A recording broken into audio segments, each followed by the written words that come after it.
నాయన మీ తల్లికే ఎద్దరమా మాయమ్మోయ మాయమ్మ మాయమ్మ అది చెట్టు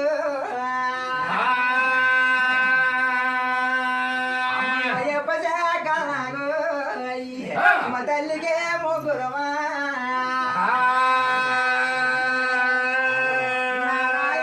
శంకరుడు ఏడుస్తున్నాడు మాయమ్మోయ మాయమ్మ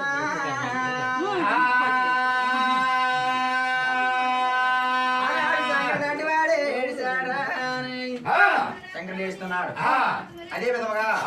ఎప్పుడైతే గాని మా అన్న